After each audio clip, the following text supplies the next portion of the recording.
right. Hey, everybody. Thanks for joining in to our fifth podcast, sponsored by The Free Agent. So this, of course, is a lightning round, and Jay Weiser was gracious enough to join us today. Thanks for joining, Jay.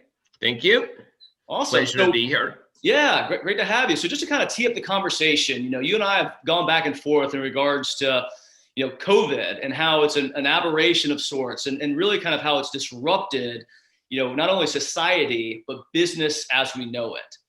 And so, really wanted to get you on the horn today to have a conversation about maybe how companies could have done a better job, to be prepared for a situation like COVID, which, again, we think it may be an aberration, an anomaly, but something else in the next 1, 3, 5 years is coming down the pike that will also kind of disrupt business and perhaps society as we know it.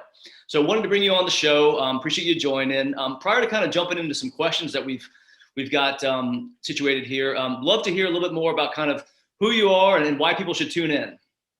So Jay Weiser, founder of Jay Weiser Consulting. And, really my passion has been around helping companies survive and thrive through disruptions. Companies who aren't reaching their full potential, how do I help them get them there so they don't leave any money on the table? Everybody's happy, customers, shareholders, and employees. It's a triple win. Sure. And just to kind of set the stage here, is this conversation just around big business, or is this from small to medium size, mom and pop, all the way to the big enterprises? I think it's across the board. I even take it a step further. It relates to individual leaders as well. So, it runs from the personal to the Fortune 500. I love it. Awesome. Well, great. Hey, thanks so much for joining. I always promise to do a lightning round, so let's jump into the questions here. So first and foremost, I mentioned this a few moments ago, but COVID-19 has been referred to as an aberration of sorts. And no one could really have seen that this was coming, and really the extent and the gravity of the situation we've all been kind of thrown into over the last, better part of a year, I'd say.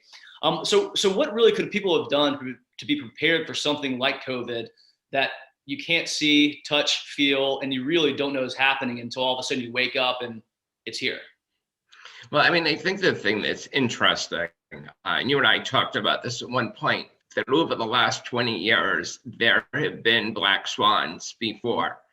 9/11, you think about the dot-com crash, Hurricane Katrina, you think about the recession, all these things. So disruptions are happening around us. And I think what's important, well, you could not have been prepared perfectly for the pandemic.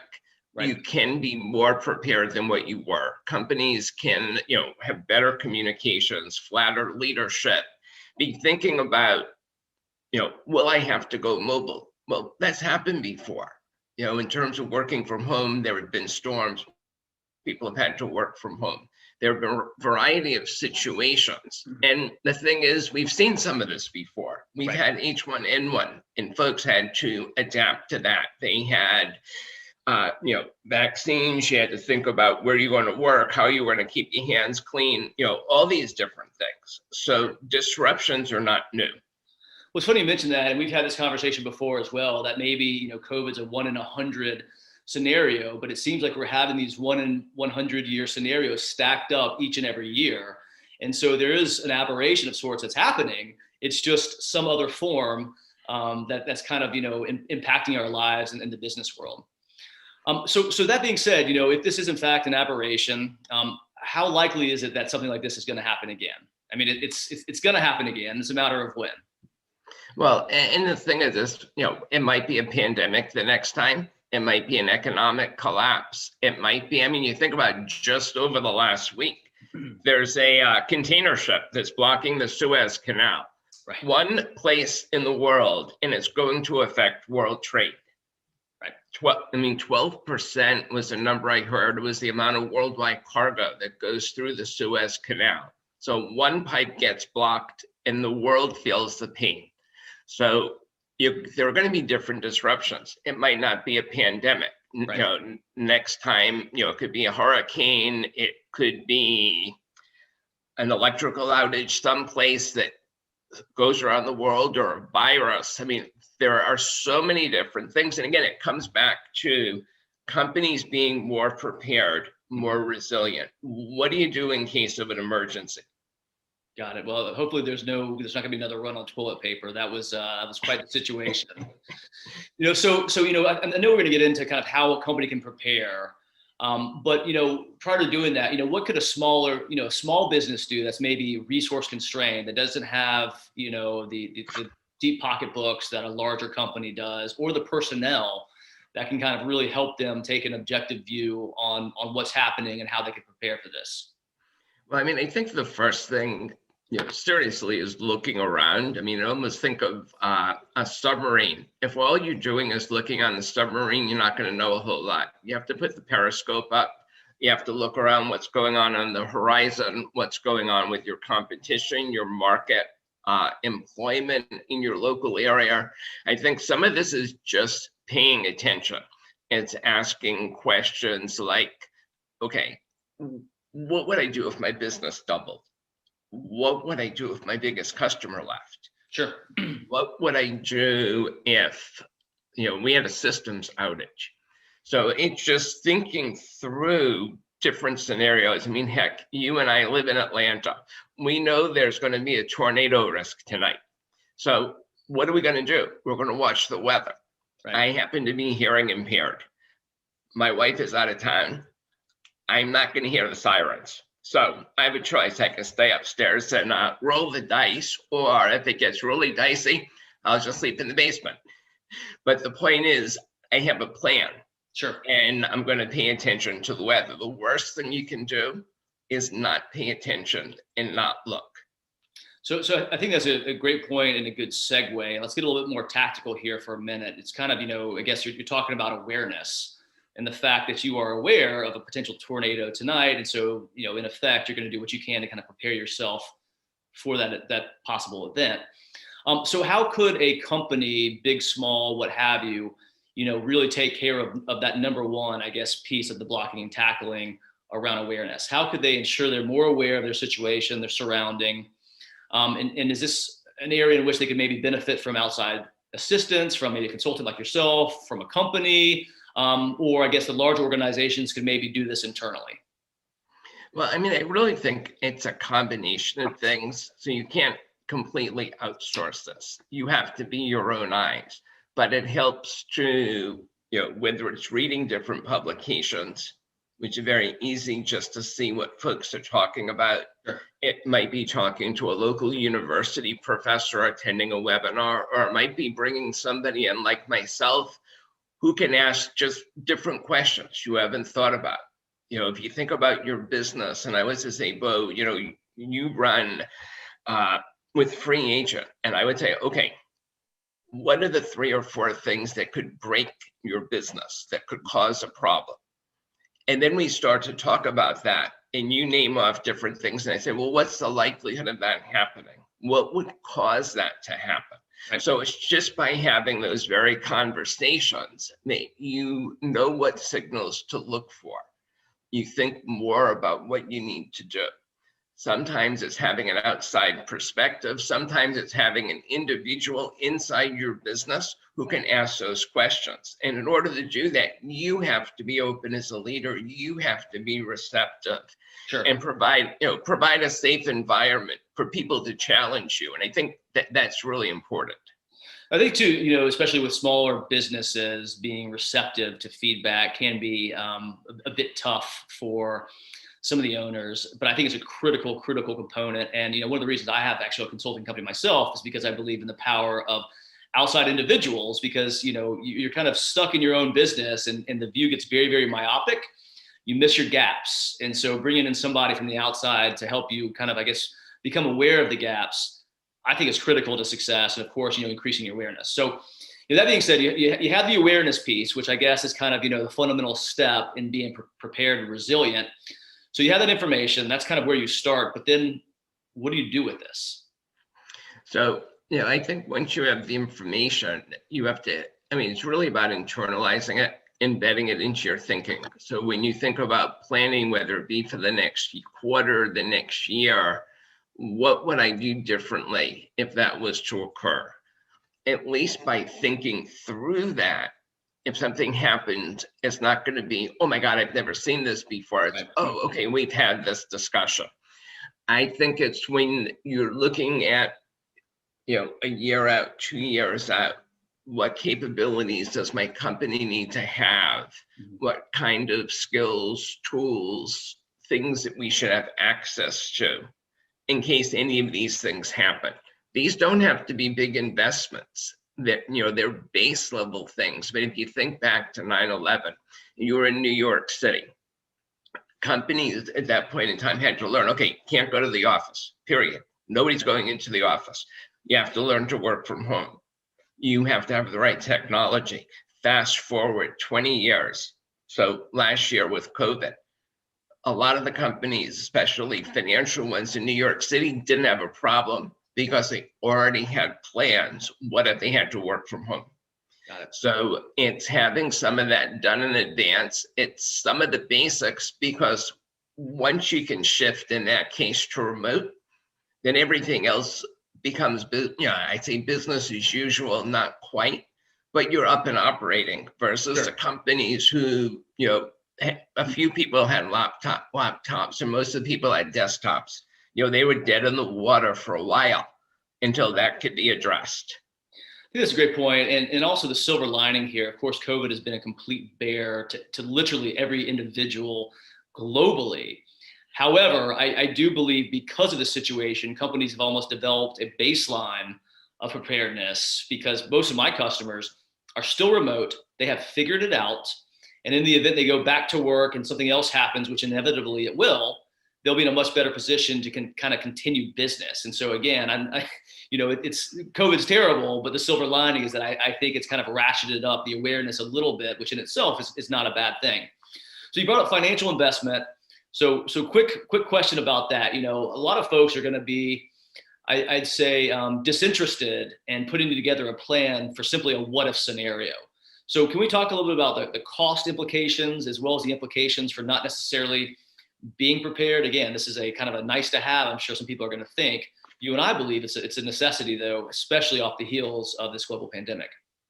So I think, first of all, question I raised, folks spend a lot of money on insurance. There's no payback unless some disaster happens. You don't build any capabilities by having insurance. When you think about preparedness and resilience, you're building capabilities not just for when the bumps in the road happen, but also when the good things happen, you can jump on opportunities faster. I think the other point is, if you look at the cost of being unprepared, and you think about companies, companies you might know, companies I might know, what's the cost of being unprepared? One, how long does it take you to get back online? What's the lost opportunity if you can't get in touch with your customers, if your employees don't have the tools? I mean, there's a lot of dollars at risk there. Absolutely. And the well-being of your employees, maintaining customer relationships, core operations, and that's really expensive. In relative terms, the cost of spending a couple of days brainstorming through some of this, having a couple of pages of, okay, in case of emergency, we're going to do this. Okay, do we have a phone tree? Phone tree is not very expensive. What are we going to do? Things happen. We have to get in touch with all of our customers in 3 days. Do we have a way of doing that? That's not expensive. Right. There are a lot of basic things that don't cost anything. We're not talking about big systems. For most companies, we're not talking about setting up a complete ready to run offsite location. Sure, that can get costly, but for most companies, it's a lot of the simple things. Sure. You mentioned about the toilet paper run. Right. I don't think any of us will ever have less than 24 rolls of toilet paper in our garage just in case. Correct. Now, the cost of that is minimal. Right. So the next question that I had was really around, who has the time to do this? But as you were talking, I kind of feel like I had a light bulb moment, in that it doesn't have to be this heavy lift. It's really about kind of assessing your risk, getting an understanding of kind of your footprint, and of course, the situations outside that are outside of your control. But a lot of companies have quarterly, business reviews. They have annual reviews. They're doing long-term planning. And in that, guys, maybe that could be an opportune time just to kind of continuously stay on top of how prepared you are for a situation. And it could be, a couple hour discussion that you maybe just revise and iterate every time you're together. Again, I kind of wanted to tee that up and see if maybe that makes sense from your perspective. That could be a good way for people to save time and money as well as effort and not make this into this huge lift. Yeah, I mean, to me, it shouldn't be something different. It should be baked into how they're thinking, what am I going to do tomorrow? So I, as a consultant, have always had to urge my clients to say, okay, don't just focus on today, because you need to focus on tomorrow at the same time. You need to balance both. You need to realize what you do today is going to affect tomorrow. So it's always having time. You talked quarterly to at least spend some time thinking about strategy, thinking about the outlook, what's going on. When you're having that discussion, you should also talk about, well, what if this happens? That strategy sounds great. It's based on certain assumptions. Let's change a few. What would we do?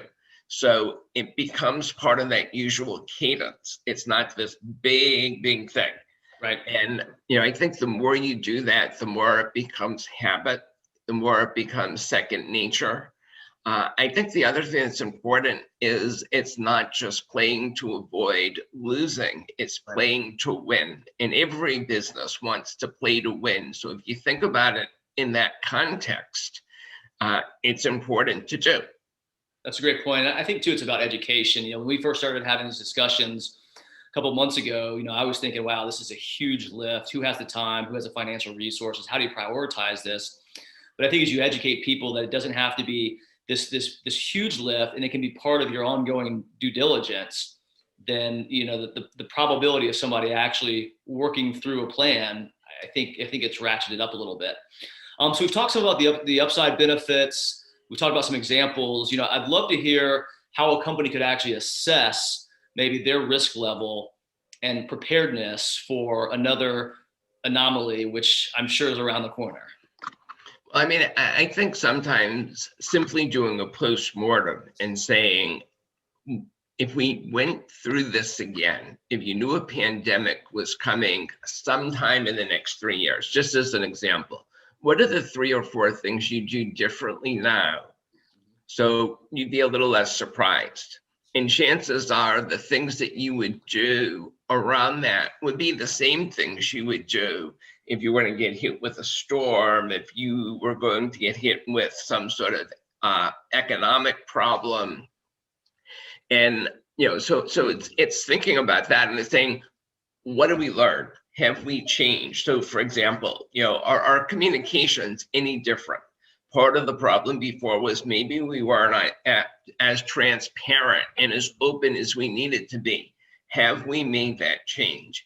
Before, it was very much command and control. We wanted our employees to do what we told them to do. We didn't want them to be independently thinking. Well, that didn't work so well.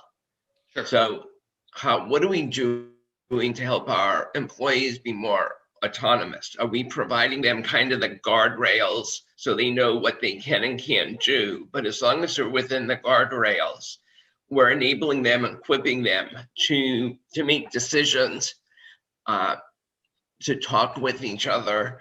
So it's providing that very basis and saying, are we there?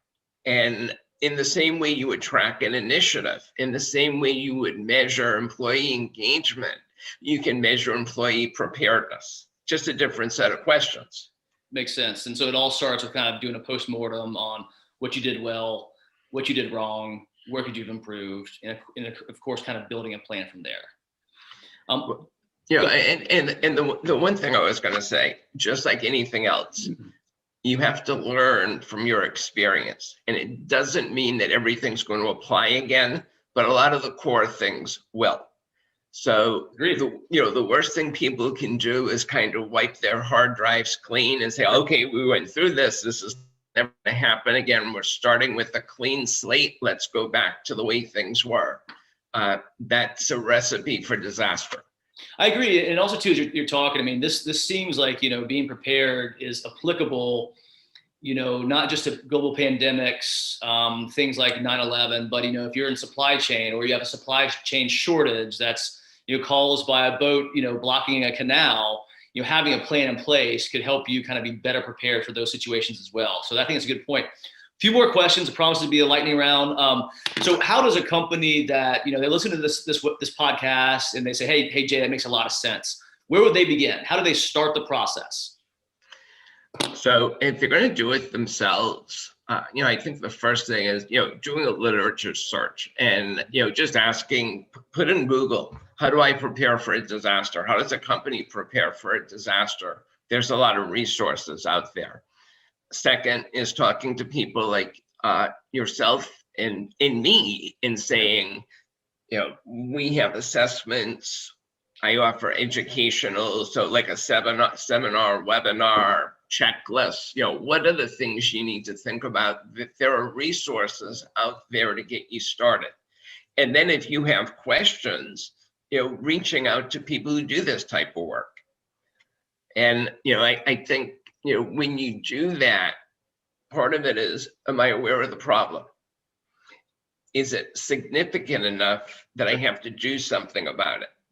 And if those two things are happening, then you need to act. Understood. Great point. And so once somebody does that, they're done, right? I mean, no more polishing off, dusting off the emergency book. I'll 2 quick points. One, the only dumb question is the one you don't ask. And, I think people saw that, pretty broadly because they hadn't thought through certain things. The second thing is, I don't know if you were ever a Boy Scout. I went through Cub Scouts, didn't make it all the way through, but I always remember one thing: be prepared. And it was that whole idea of no matter what happened, a scout was prepared. I mean, you think about that little pocket knife we all had, that could do about 100 different things. But by having that, you can get out of a lot of different situations. Absolutely. So, kind of what's our pocket knife now? Understood. No, it makes total sense. And finally, to wrap this up, how does a company, so you put together the plan, you maybe hire an expert like yourself, you put together the plan, how do you ensure that you stay prepared and resilient? Are you looking at this quarterly, annually? How does a company just kind of stay on top of this? So again, in the same way you would do your strategy review, periodically you're saying, okay, how are we doing? You run a drill and say, okay, what would we do if this happened? Let's just work. It's kind of like companies have fire drills. Right. So you run a fire drill. I think the last thing you want to do is get stale. You probably need to do this quarterly, semi-annually. It depends on the nature of your business, how quickly things are changing. But if you're doing it annually every 2 or 3 years, you've waited too long and you're not going to be prepared. So I think it's getting into a cadence. So the old adage of practice makes perfect, applies here in the business world as well. And I totally agree. And again, as we're talking, I'm thinking about, software companies and manufacturing companies, and literally those probably that have some sort of supply chain component. I would imagine they're probably most at risk for a situation such as COVID, and ergo should be more prepared and resilient in a situation, and not to kind of minimize how important it is for the software companies, but those that have kind of a physical good, I feel this should be top of mind for most. No, I'd agree. Again, each business is going to have a different driver, right. A different weak link in the chain that they have to protect. It's figuring out, what are your potential weak links, shoring those up, or having a plan in case something happens. What do you do? That's an excellent point. Hey, Jay, really appreciate you taking the time today. Thanks so much. So how can people learn more about you? Please give us your URL to your website. Sure. Its website is www.jayweiser.com. So jayweiser.com, and they can reach me at jay@jayweiser.com. Awesome. Hey, thanks so much for being on the show. Really appreciate your time. Take care. Appreciate the opportunity. Thank you. Thank you.